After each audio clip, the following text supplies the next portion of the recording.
Fast, focused, and fearless, here's everything you need to know from around the world this Wednesday, January 4th, 2023. Now, anger grows in Russia over an airstrike that killed dozens of its soldiers in Ukraine. Some Russian leaders have demanded punishment for military commanders for ignoring dangers. They said soldiers were being housed alongside an ammunition dump in the area hit by rockets. Russia's defense ministry earlier reported that 63 men were killed during the strike on New Year's Day. Ukraine, meanwhile, said that Russia has been launching what have become nightly waves of drone attacks on Ukrainian cities. China hits back at other countries for imposing, quote, unreasonable COVID-19 restrictions. China's foreign ministry said they firmly oppose supposed attempts to manipulate the health crisis for political purposes. The ministry adds that the entry restrictions implemented by other countries lack, quote, scientific basis. Recall that several nations like the US have imposed stricter curbs for travelers from China due to its soaring number of infections. Chinese officials have now vowed to take corresponding measures according to the principle of reciprocity. We are willing to improve communication with the world and work together to overcome the COVID-19 pandemic. But we also believe that the entry restrictions that some countries imposed only on China lack scientific basis. Some excessive practices are simply unacceptable. The Vatican has confirmed that Pope Francis will preside at the Requiem Mass on Thursday for the repose of the soul of the late Pope Emeritus Benedict XVI. Over 65,000 people have paid their respects to the late Pope on the first day of viewing. More details in this report from the Associated Press.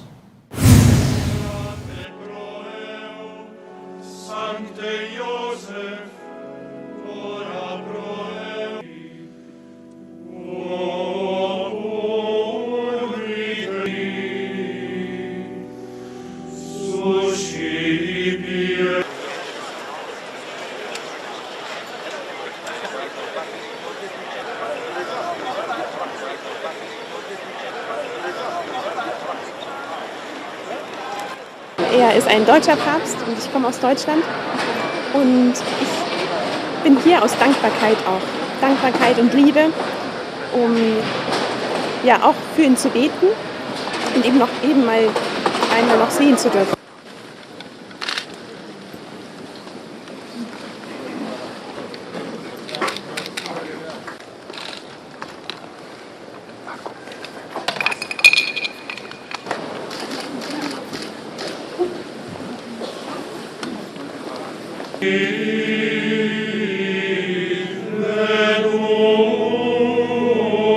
Dona ei Domine.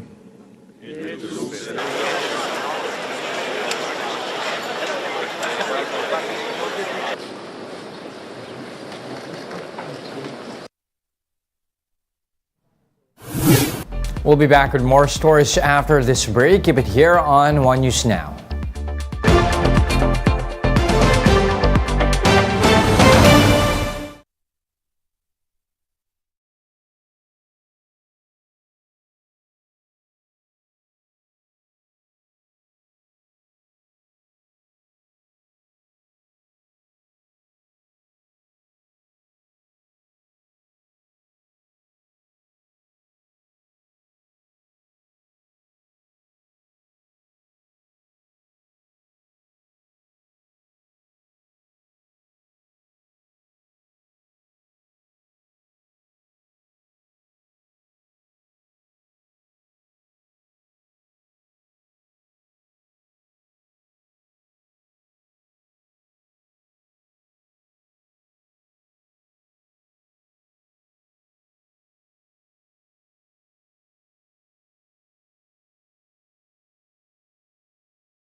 You're still watching One News Now. I'm Jess De Los Santos. Buffalo Bills safety Damar Hamlin is in critical condition after being taken from the field in an ambulance during Monday's National Football League game against Cincinnati.